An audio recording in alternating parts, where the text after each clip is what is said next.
Rancid Canyons of the Floating Death Sheep is an adventure about sheep meat. Lots of it, and it's very delicious. But unfortunately, something has run afoul with the livestock. So let's talk about it. This is the DCC RPG version, but there's two other versions you can get, Swords and Wizardry and Dungeons & Dragons 5th edition. And I'll have links to all three of the PDFs down in the description. But this was a Kickstarter, and so it gets a print version, and unfortunately Drive-Thru RPG as of right now, and I'm not sure if it's going to get one, does not have print on demand, but you can check out the PDF if you want. So, yeah, it's about 64 pages, and you can see it's a smaller size. And it's got these evil-looking sheep on the cover. They've got red eyes, and in their ears are tattooed like kill, death, and maim. And it says it's for 3 to 4 characters of levels 3 to 4. So that's kind of interesting. Here's the spine, and I'm going to spoil this adventure, of course. And there's the back. So don't watch this video if you might play it. So one thing about the Kickstarter version is that the printing, the paper here, the paper is quite thick. So that's pretty enjoyable. Obviously, it's of good quality and good make. And this is from Monkey Blood Design and Publishing, and this is Glenn Seal. He did pretty much all the work on it. Text, layout, cartography, and project management. The artwork's his, as well as some public domain. And then, you know, it's just, it's a high quality, you can tell, obviously. And definitely something that, more than likely, if it does get print on demand through Drive-Thru RPG, will not have this quality that Drive-Thru RPG lacks. So the first thing you see is this marked hide handout, and of course that'll play a role. One thing that's very cool about it is that the Kickstarter came with a print version of this handout to give your players, as well as the region map, so that you could, the players can flip it over and see where they're going, because this is kind of a hex crawl. Kind of a small hex crawl. So, table of contents there, you got your table list, which is helpful, but that's very in-depth there, so that's great. And then it shows you where you can set it in the Midderland setting, if you play in that setting. That's also from Glenn Seal. And this is going to be kind of the fictional North Africa's area of Moro Moro. And then the introduction is going to kind of tell you what the setting's about the climate, the landscape, the people, the architecture, and the flora and fauna. Now, the landscape is obviously one of the biggest things about it, because it's mainly like a badlands or a desert area. So you can have a lot of canyons and gullies, hoodoos, ravines, buttes, and stuff like that. And then telling you about the people, you know, the architecture, obviously it says like here, a North African influence, a lot of arches and domes. And that's very cool. Gives you a good vibe of what this place is going to look like. So it's going to tell you about the story here. So the story is a story of revenge. This town of Yarrowbone is known for its very delicious sheep meat. And there was a man long ago, of course this all has to do with some history coming back to haunt the place, and his name is Vile Grumwort, and he was a hermit he's living in the Badlands, but he has a history with the town where he pretty much didn't make it, and he, as a seller of inferior meats, and he has sworn revenge against the town. So he has stumbled upon a place where there's a demon, and the demon, of course, wants to get out. He wants to try to unleash the demon to wreak havoc across the land, and of course get his revenge on the town. So there's a little bit more to it, but I don't want to break too much down into it because it is pretty cool. So the players are obviously brought there. There's a couple different ways I'll be showing you that they can be brought into this area. But there's a cool little timeline here to kind of tell you about this Bomrotha, which is the demon. And there was some witches, someone that kind of someone that ruled the land before by the name of Lord Worm. And so we'll get into the meat of what's going on here. So one thing that's cool is that there's these black sheep, and they've been terrorizing and killing the livestock, and it tells you kind of like what's been happening. So the livestock have been getting killed, and the people that went to go try to find it, the villagers, they've also not returned and have been killed. So kind of grim, but hopefully the adventurers will be able to put a stop to whatever's going on. So we got a cool little thing here, meaty snacks, tells you about some delicious meats. So you can roll that up and see what type you've got, like salted spire cutlets, salted vulture breasts, whole smoked lamb, Yarrowbone lemon kebab. So it kind of gives it some flavor. There's an adventure plan here, kind of show you when you arrive in Yarrowbone, and then what you do when how you go about finding out what's going on in this adventure. So This vile Grumwort individual was kind of like one of the bad guys, obviously, at the end of the adventure. And it's going to tell you how you have to kind of, if you want to try to capture him, it's going to be quite difficult. He knows this area quite well. And, he's going to be overall kind of just a thorn in your side kind of in the adventure a little bit. So how did you end up in Yarrowbone? And it's going to give you obviously some adventure hooks. Maybe you were drunk. Maybe you were part of a guard caravan. You're meat tourists. You like meat a lot, so you want to go try out this place because you've heard good things about it. And it's going to talk to you about the region map. So I'm going to break this one out here, even though it's also in the book. So one thing that's neat about this region map is that it's got hexes, but it goes at an angle. And that's one thing to very much pay attention to whenever you're reading this adventure, is it's not straight across like this, so they all go up. So you have like E11 is going to be here. So even though 11's there, E11 is going to be there. So just something for you to know. But it's pretty neat how it's able to encompass that whole map with it doing that kind of angular hexes. And it's going to break it down to some locations. And then here's the main region map with the respective places already on it. So the players don't have that part. You give them that, and so they have it kind of blank. Brief description of what these different areas is about. And so we're going to get into the main... Well, a big section of the book, which is also kind of like a little macro setting, which is Yarrowbone. So it's got the map here and the different locations. Now, one thing that's very cool about the way that he's done this, which I think is quite smart, is he has these little blue, looks like a little person's head talking, and these little pink asterisks. And so the blue tells you what you can learn from this location. So like from the Yarrow Mansion, you can learn missing settlers, killings at the Orange Canyons, missing settler's brother, or the secret recipe. And then it tells you these asterisks are pretty much what you see upon first arriving there. It's the largest structure in Yarrowbone. It sits in a limestone promontory known as Yarrow Rise, and it has 2 heat-exhausted guards stationed outside. I think that's interesting. I really like especially what you can learn from the location. I think that's very helpful. So this is the man here, Hester, who has kind of hired you to go find out what's going on. And he's got these great shots of the different buildings. Not all of them, but all the most kind of key ones. And I really like that kind of just from the side, and you'll see it as it goes on. So he's going to tell you that the people that went looking for the sheep have been killed, and he needs somebody to go find out what's going on. And obviously, it's impacting their sheep because they can't graze in the area where these sheep have died. They've had to move them. So he continues on with these great little portraits here of the different people as you go around this town, going into the different shops and different buildings. And it's going to tell you like Badlands Sage, that you can learn that from there, the fauna of the Badlands, and as well as obviously some more kind of information about what's going on in the adventure. As I'll flip through here. And this is a good section of the book. Now, one thing I'll say is that it's going to be very good for the players, and I'm going to give you kind of some hints that that I've kind of figured out about this adventure. It's going to be very good for the players to be very thorough in talking to these people, getting information from them that's going to give them kind of the information they need to obviously go out and explore this hex crawl. Because without some of it, they might be a little bit lost. So hopefully they'll really try to talk to a lot of these people, and hopefully they will, or I think they'll be lacking certain information that they need. So again, these great little buildings here, the sides of them to kind of show your players. And it goes on and on. Like I said, it's a good section of the book, so you could use this town, for other adventures, obviously, because it's so well fleshed out here. See, again, more NPCs to talk to with their information. Such right here, Brother Pergrim, which is, there's a couple of places that are going to kind of lead to the history of this area, and that's one of them is this brother here and where he's buried.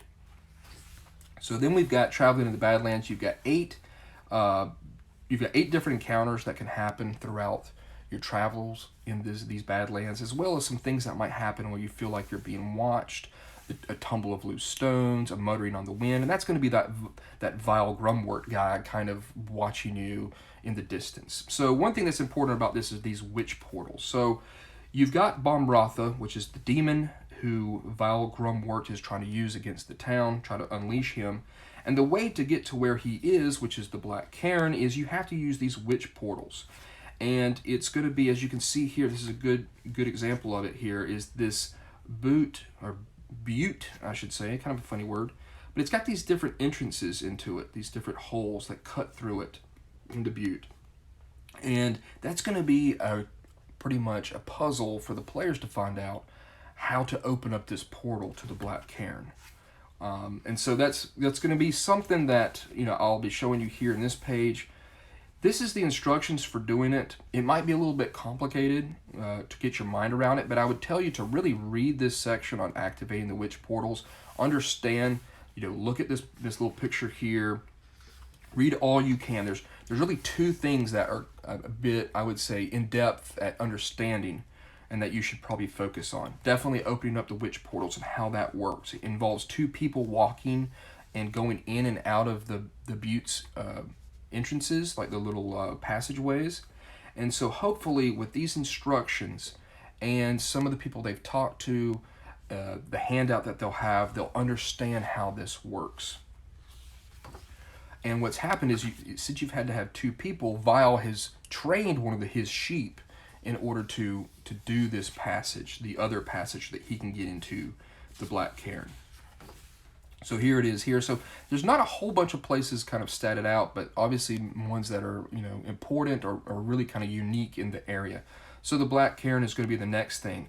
And this is going to be where Bomratha is, the demon in the middle of this summoning circle, this magic circle here. And he's trying to, Bomratha has been imprisoned here, and Vile is trying to break down all these safeguards to get him out. And so he's gone through many different ways. There's salt, there's silver cages, several silver cages, and he's trying to get through these things and destroy them so that Bomratha can come out. Now, looking at Bomratha, he can pretty much turn you into a black sheep, which gives you a rage whenever you see other sheep, and it makes you want to kill them. And so that's what's going on, is that he is turning Val Grumwort into one of these black sheep, and he's the one that's going around terrorizing and killing these flocks of sheep. So really understand about how the descriptions of this place is, of what he's trying to do to get Bomratha out. And there's a cool piece of art there showing you who he is. Now, he has a history with some people that are long since dead. There's a couple other locations here, such as the Orange Canyons and the Rancid Canyon, with some more interactions. You'll see some tracks, maybe of the Black Death sheep. You'll come across the Hugo and Otto, which are some of the villagers who went out trying to see what was going on, and they unfortunately were killed. You'll find their bodies as well, and you'll get the mystery of the floating death sheep, and I'll let you read what that is, but it's quite humorous. So you'll get more maps, obviously. So here's the Rancid Canyon here, of course, well done, and Glenn's a great cartographer. One thing I like is this, things to find. You'll find Vile's Cave, and there you'll find the Witch Portal instructions. So obviously a very important place for the PCs to find that item to help them continue on to the adventure. Here's Ribcage Mount and the Bone Tomb.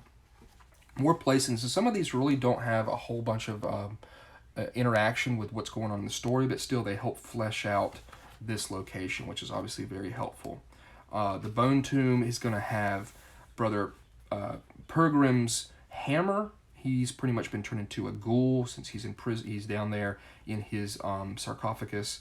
And you'll hopefully find out that his hammer is what is needed to destroy the Lord Worm, who was kind of a ruler in the area way before. And Pergrim was pretty much someone that was kind of under him. It was a kind of a helper of Lord Worm. And so you also find the Sepulchres of Lord Worm, which also has 3 chambers that contain the witches that also have a history in this area, as well as Lord Worm's lady. So there's kind of you'll see here, great bit of little dungeon crawling here, going through these different tombs to find the different witch burial sites, as well as finally the sepulcher of Lord Worm. And in his tomb, you're going to find and hopefully be able to retrieve his sword, which is very powerful against Bomratha, who he, of course, was able to stop his terrible ways back in the past.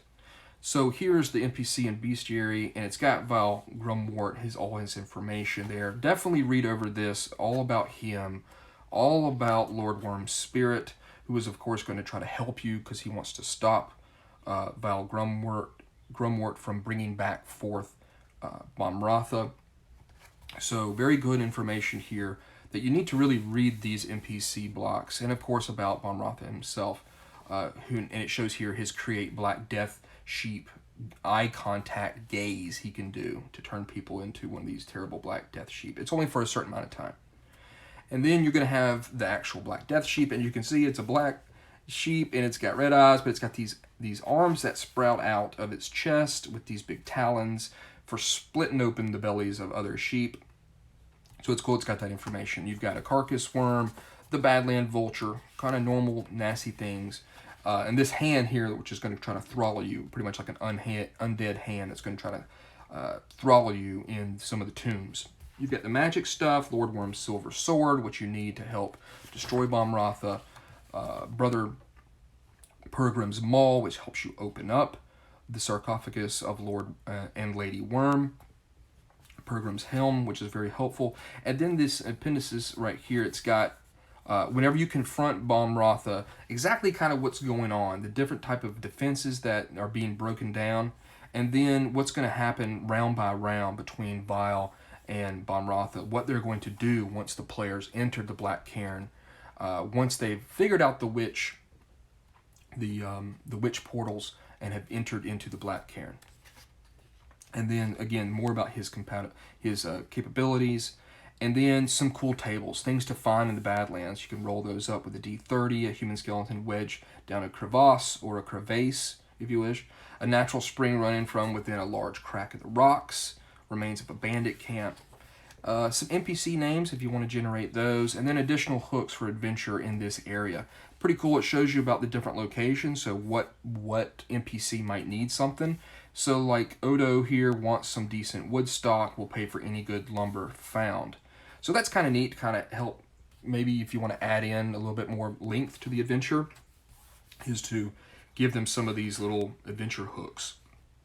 And then you've got corruption of the black sheep, pretty much touching Bomratha or eating meat of the black sheep. I don't know who would eat one of those.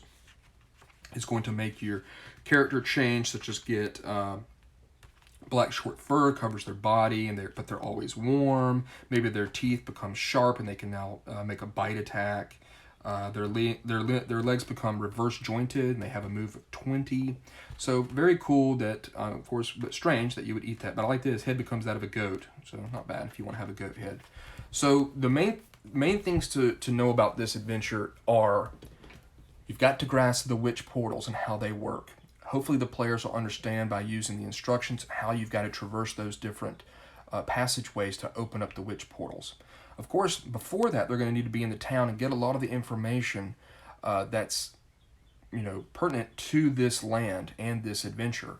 So if they don't want to talk to a bunch of people, they're going to kind of be wandering around in this hex crawl a little bit aimlessly. So that's very important that they get a lot of that information from the NPCs. And thirdly, understanding about Bomratha, his abilities, his capabilities, as well as the safeguards that are in place to try to keep him from being able to break out of that magic circle. It's not that it's complicated, it's just that it's all written there quite well. You just really need to understand what Vile Grumwort's trying to do in getting him out from his imprisonment. So overall, I really think this is a neat adventure. It's not extremely big. It's not completely statted out with tons of different encounters or a lot of locations. It's got some that really don't have to do much with the adventure, and then obviously the ones that really do. So I really enjoy that it's got a full town fleshed out. I always like that when you got a town that you could possibly use for more adventures in the area. So that's definitely one of its best things. I like the maps, of course. That's very helpful, as he's great at making maps. I like the feel of it with these different type of meats. These people are all about their sheep meats and the secret that hopefully the players will find out of why they're so delicious. So a neat setting, a cool adventure. It's got some interesting sheep enemies to fight, as well as a big nasty demon at the end. So very cool, obviously, for DCC, but also available, like I said, with Swords of Wizardry and Dungeons & Dragons 5th edition. So I hope you've enjoyed this video. Check it out if it's something you might want to take a look at, and the links are down in the description. So thanks a lot, and I'll see you next time.